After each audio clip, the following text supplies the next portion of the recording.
ये मुझे तो 35 साल हो गए हैं इस मंदिर को देखते देखते। जब मौनी माई थे तब से हम इस मंदिर में जुड़े हैं और इसमें बहुत अच्छा है। और जितना भी जो आदमी सहयोग कर सकेगा उतना उनको ज़्यादा मिलेगा। जब से बना है हमें बहुत अच्छा अनुभव आ रहा है और अच्छा लगता है। हम यहीं पर इसी में जुड़े हैं, हमें बहुत अच्छा लगता है।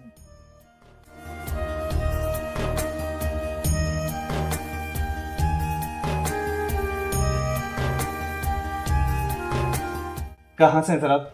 हम महाराष्ट्र से हैं। महाराष्ट्र सातारा। तो सर आपको भक्तिधाम आश्रम के बारे में कैसे पता चला? वैसे तो हम लोग टूरिस्ट करके आए हैं इधर। अभी जाते जाते हमारी गाड़ी वाला जो है उसने यहाँ आई है। अच्छा, तो कैसा लगा आपको हमारा भक्तिधाम आश्रम में पहुँचा? ये बहुत अच्छा है, शांत है इधर।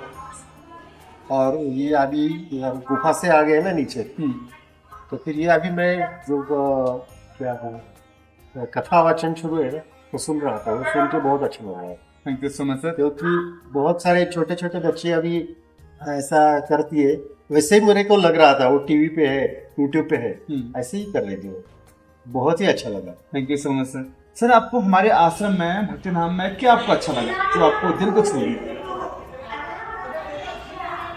कुछ यहाँ की विशेषता जो आपको बहुत अच्छी लगी हो?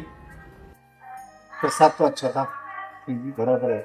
अभी ये कथा जो पढ़ा रही सुना रही है वो भी अच्छा लग रहा था। और ये मंदिर अभी वैसे तो हम लोग दर्शन लिए, बस वैसे तो हम यहाँ के नहीं है तो उसमें इस पे ज़्यादा तो पता नहीं है। अच्छा, कुछ हमें ऐसा तो नहीं कुछ हमें सुधारने की जरूरत हो यहाँ के बारे में? नहीं, आपको पसंद ना आई हो? ऐसा कुछ नहीं है, लेकिन अभी हमको ये पता नहीं कि कहाँ से जाना है, इसलिए अभी आपने बताया तो हम लोग जा सकते हैं। Thank you sir. Radhe Radhe ma'am. Radhe Radhe. Ma'am कहाँ से आप लोग? गुजरात से। गुजरात कहाँ? अहमदाबाद से। मैम आप यहाँ पर कैसे आए? कैसे आपको इनके बारे में पता? मतलब हम तो 10 दिन की ट्रिप पे आए थे। पहले मन्नत थी तो मथुरा गए, वहाँ से जयपुर से मथुरा और मथुरा से इधर नैनीताल। अच्छा, तो यहाँ से नगोचताल से होते हुए यहाँ। तो मैम कैसा लगा आपको यहाँ पे? बढ़िया, बहुत अच्छा। हमारे आश्रम के बारे में आप कुछ बताना चाहेंगे? बहुत अच्छा है, व्यवस्था बहुत अच्छी है। मतलब एक एक पर बहुत फोकस करते हैं कि कोई खाली हाथ में आ जाए। प्रसाद की व्यवस्था अच्छी है। Thank you so much ma'am. Ma'am यहाँ पर हमारे आश्रम में आपको क्या चीज़ें जो कि आपको बहुत अच्छी लगी? पहले तो ये कि सभी श्रद्धालु को मतलब प्यार से बुलाते हैं अंदर। सर एक मंदिर ऊपर भी डाला, शांति से दर्शन होते हैं, कोई धक्का मुक्की नहीं है, प्रॉपर मतलब व्यवस्था पूरी सब है। Thank you so much ma'am. तो आपके यहाँ के बारे में कुछ और कहना चाहेंगे? बस बहुत अच्छा है। कुछ हमें यहाँ पे सुधारने की जरूरत है, कुछ ऐसा हो जो आपको लगा कि हमें वो बेहतर करना है? नहीं। Thank you so much ma'am. Ma'am आपको good night. Thank you so much ma'am. Radhe Radhe. Radhe Radhe. Ma'am कहाँ से हैं आप? मैं नैनीताल से। मैम आपका शुभ नाम जान सकते हैं? हाँ, मुझे डॉक्टर लता कांडपाल कहती हैं। जी थैंक यू मैम। और स्वागत है आपका भक्तिधाम आश्रम नगोचताल में। धन्यवाद। तो मैम कहीं ना कहीं हमने सुना है कि आप भक्ति माँ मौनी माई के साथ काफ़ी समय से आप रह रहे हैं। हाँ, आप हमें उनके बारे में थोड़ी सी जानकारी दीजिएगा, उनके बारे में बताइएगा कुछ। हाँ, मैं माँ के साथ प्रत्यक्ष रूप से अभी 30 सालों से तो कम से कम जुड़ी हूँ इधर। और उससे पहले बचपन से भी मैंने माँ को बहुत बार देखा हुआ था, लेकिन तब हम इतनी गहराई से जानते नहीं थे कि माँ क्या कह रही, क्या उद्देश्य है, या वो किस तरह का लेकर चल रही है, ये सब नहीं मालूम था। पर इन विगत 30 सालों से तो मैं बहुत अच्छी तरह से यहाँ जुड़ी हुई हूँ। फिर एक किताब भी मैंने उन पर लिखी हुई है, मैंने और मेरी बहन ने मिल करके। तो उसमें हमने उनके बारे में बहुत कुछ दिया है। माँ क्योंकि बोलती नहीं थी, आप लोग भी जानते होंगे, तो मौन को ही उन्होंने मुख्य माना था, इसलिए उनके बारे में लोगों को कई गलतफहमियां थी या उनका असली परिचय ही नहीं जान पाते थे लोग। और जो इशारों से बोलती थी तो उसको समझ नहीं पाते थे हर कोई। इसलिए हमने ये प्रयास किया कि हम उनके बारे में लिखें। इसके लिए माँ से पूछा, बहुत मुश्किल से वो मानी, यही बताया हमने, माँ लोग जानना चाहते हैं तो कम से कम आपका परिचय तो मालूम हो लोगों को। तो उन्होंने कहा चल फिर कर ले कोशिश, तब परमिशन दी लिखने की। तो उसके बाद फिर हम कई भक्तों से भी मिले, माँ से भी मिले, और जो कुछ भी है फिर तब हम उसमें माँ के बारे में बता पाए कि सामान्य परिवार की और एक ग्रामीण महिला एकला चलो की ताल सुर में चल करके आज इतने बड़े भक्ति धाम की उन्होंने स्थापना की। अकेले चल के मौन रह के इतना बड़ा काम करना, ये मौन की और भक्ति की ही शक्ति है। जी बिल्कुल। और आप? हो गया। तो मैम, हमने जहाँ तक का सुना था कि भक्ति माँ, मौनी माई काफ़ी सालों से मौन साधना में थे जब आप मिले थे। तो जब आप उनसे बात करते थे या किसी विषय में कोई चर्चा करनी होती थी तो आप कैसे उनसे बात करते थे? आपको किस भाषा में वो समझाते थे? भाषा तो उनकी मौन ही हुई ना, मुखर मौन हम शब्द दिया हमने उनको। मुखर माने जो बहुत कुछ कह जाता है, ऐसा मौन, चुप रहते हुए भी बहुत कुछ कह देने वाला, हाव भावों से, संकेतों से। तो अक्सर वो स्लेट में लिख देती थी कि तुम्हें ये करना है, ये नहीं, आधा फिर संकेतों से समझा दिया, उसी से समझते थे। बीच में जो उनके अक्षर निकलते थे कभी कभार, तो वो निकलते थे अ उ म, इस तरह बोलती थी।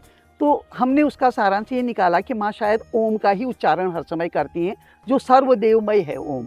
तो अ उ म को मिलाकर हमने उनको ओम की साधना मान करके हम लोग चले थे। तो वाकई जब देखो तो ओम इतना बड़ा शब्द है और कि उसका उच्चारण ही शायद उन्होंने इसमें विस्तार 3 के अलावा कभी आपने अगर माँ से मिले होते तो आप देखते अ उ म के अलावा उन्होंने कभी बोला नहीं। तो संकेतों की भाषा, मुखर मौन, यही उनकी अभिव्यक्ति थी। लेकिन एक साध्वी से भी ज़्यादा मैं एक बहुत श्रेष्ठ महिला के रूप में भी उनको मानती हूँ, इसलिए कि एक ग्रामीण परिवेश में रहकर भी उस समय जब लड़कियों को आज के दिन भी बेटी पढ़ाओ बेटी सिखाओ इत्यादि वगैरह सुनाई दे रहा, उस समय उन्होंने पढ़ा, सर्विस भी की और इतनी दृढ़ निश्चया कि इतने बड़े आश्रम का निर्माण भी किया अकेले के बूते पर, अपने आत्मशक्ति के बूते पर। ये शक्ति तो उनमें बचपन से ही रही ही थी और फिर ईश्वर भक्ति ने उनको और भी श्रेष्ठ कर दिया। आपको ऐसा क्या लगा जो आपने उनके बारे में किताब लिखनी चाहिए? ये मैंने बताया ना कि उनकी आत्मशक्ति इतनी बड़ी, उनकी भक्ति इतनी श्रेष्ठ और उनका दृढ़ निश्चय और सादगी, बहुत सरल और बहुत सहज रूप से वो रहती भी थी। और जो भी उन्होंने सोचा केवल भक्ति मार्ग है, आज के दिन कलयुग में तो भक्ति ही सब कुछ है, तो भक्ति को ही श्रेष्ठ मानकर चला, जिसको सब कोई कर सकता है और साधनों को लोग नहीं कर सकते, लेकिन भक्ति को कोई भी कर सकता है। सहज मार्ग अपने काम करते हुए भी लोग जिसको निभा सकें, वही रास्ता उन्होंने सबको दिखाया। जी बिल्कुल। राधे राधे मैम। राधे राधे। मैम, आप कहाँ से हैं? मैं अल्मोड़ा से। मैम, आपका शुभ नाम? मेरा नाम लता कुंजवाल है। मैम, आप भक्ति माँ से कब और कहाँ मिले थे? मैं भक्ति माँ से मिली जब मैं 5-6 साल की थी, तब मैं भक्ति माँ से मिली। भक्ति माँ से मिलके मुझे ऐसा लगा जैसे वो साक्षात कोई सरस्वती आ गई हो। सबसे पहले हम लोग बचपन में जो देखते थे उनके अंदर क्या था ये तो नहीं देखा, लेकिन एक आकर्षण था। वो सफ़ेद साड़ी पहनती थी और लाल बॉर्डर वाली साड़ी पहनती थी और खूब बड़ी सिंदूर की बिंदी लगाती थी, और वो जब चलती थी खूब तेज़ तेज़ चलती थी और उनके पीछे पीछे समृद्ध परिवार के लोग, जैसे हमारे यहाँ एमएलए थी सरस्वती तिवारी और रमा पंत, ये लोग सारे लोग आते थे उनके पीछे पीछे, पूरा जत्था टैनिमल के परिवार के लोग आते थे। उन दिनों में किसी को नहीं जानती थी, ये जानती थी कि वो बड़ी तेज़ तेज़ एक महिला आ रही हैं और वो कोई दिव्य आत्मा है, जो भी है लगता है कि उनमें कुछ ऐसा है आकर्षण। और हम फिर जिनके यहाँ जाते थे वो दिनकर प्रसाद जोशी जी के यहाँ आते थे। वहाँ जब वो आती थी, आते ही पहले बैठती थी तो उसके बाद वो सबसे भजन गाओ देते थे। भजन गाओ तो मुझे भी याद है कि बचपन में वो जो मुझसे पहले दीदी लता दीदी ने बताया था कि वो अ उ म करके बोलती थी, तो सच में उन्होंने ये मुझसे कहा कि कि एक गाना गा, क्योंकि 1-2 दिन उन्होंने सुना तो दूसरे तीसरे दिन से वो ये चाहती थी एक छोटी सी बच्चा कोई गा रहा है तो मैं उससे फिर कहूँगा, तो वो रोज़ रोज़ मुझसे कहती थी गा कहो। तो मुझे ये अनुभव था कि मतलब इनको संगीत का बड़ा शौक़ है। तो एक दिन मैंने उनको गाते भी सुना, गुनगुनाते भी सुना, जबकि वो मौन लेती थी, लेकिन मैंने उनको गुनगुनाते हुए भी सुना। और उनका ये रूप भी देखा, एक उनका वो रूप भी देखा जब वो हाथ ऊपर करती थी तो उनको बहुत आवेश होता था, बड़े जोरों का आवेश होता था, वो चीख सी मारती थी और उसके बाद जैसे धराशायी हो जाते हैं, ज़मीन में गिर जाते हैं, और उसके बाद थोड़ी देर में वो शांत हो जाती थी और फिर लोगों को आशीर्वाद देती थी।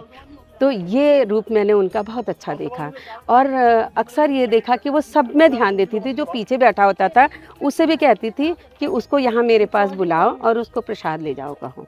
तो उनका माँ का एक रूप, बच्चों का सा रूप, कि उस बच्चे को भी बुलाना है, उस बच्चे को भी बुलाना है। नहीं तो बड़ों से तो मतलब रखती, लेकिन बच्चों से इतना नहीं रखती। तो ममत्व भी उनमें मैंने देखा।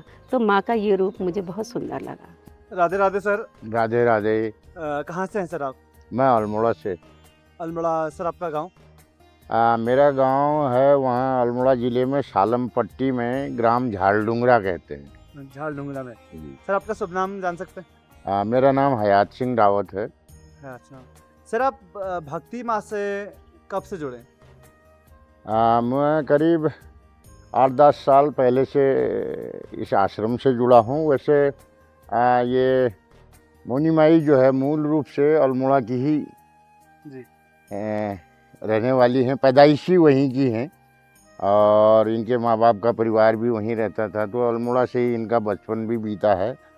तो 8-10 साल पहले ये गजेंद्र सिंह बिष्ट भाई साहब जो हैं, इनके संपर्क में आया मैं। तो तब मोनी माई से परिचित हुआ, उनके साहित्य से परिचित हुआ, और उसके बाद अल्मोड़ा में भी ये ट्रस्ट की ओर से वहाँ भी कार्यक्रम कराया।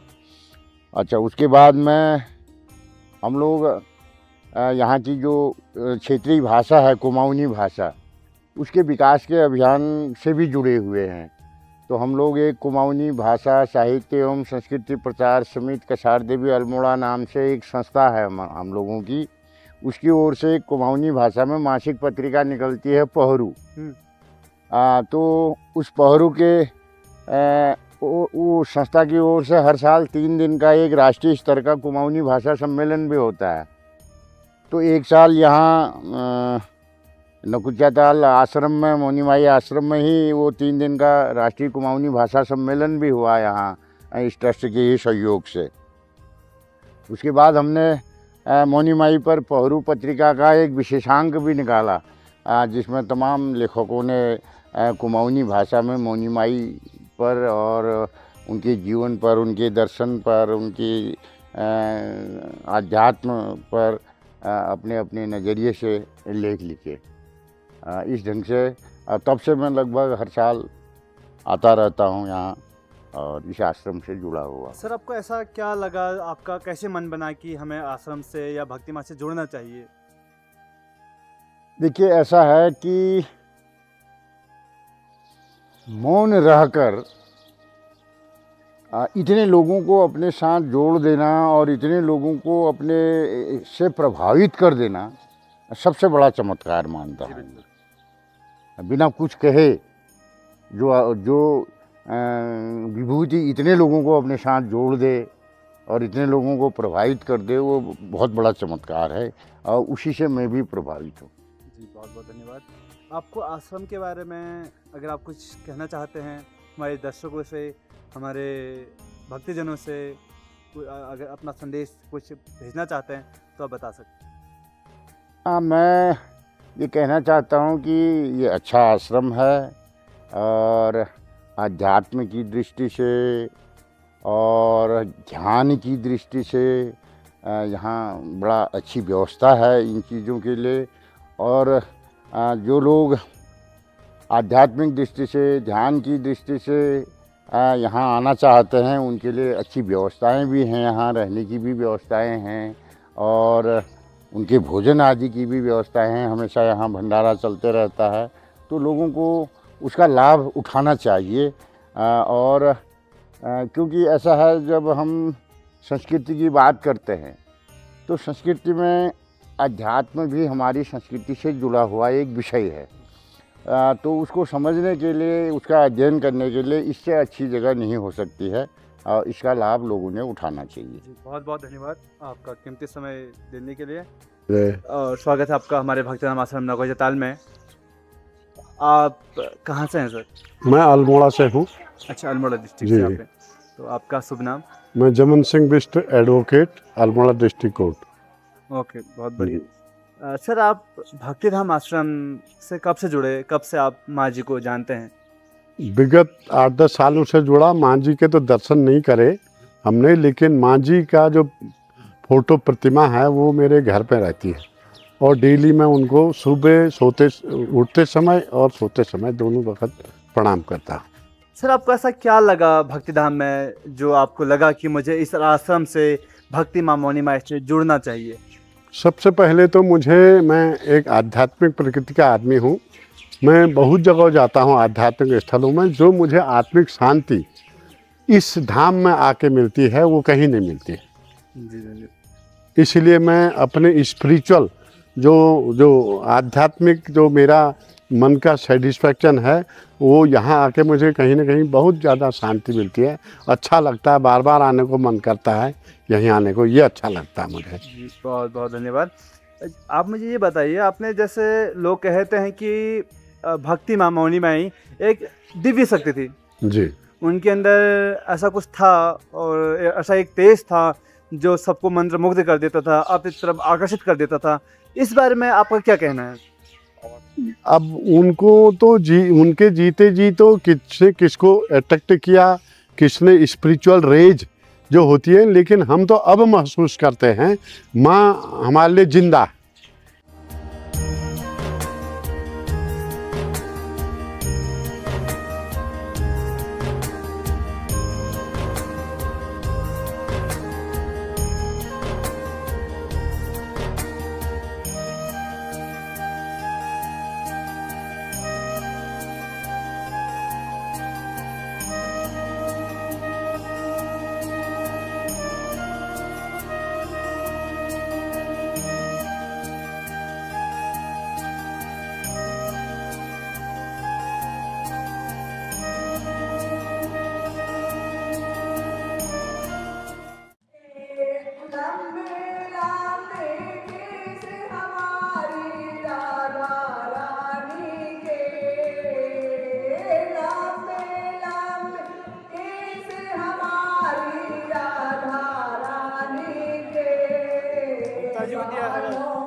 रानी के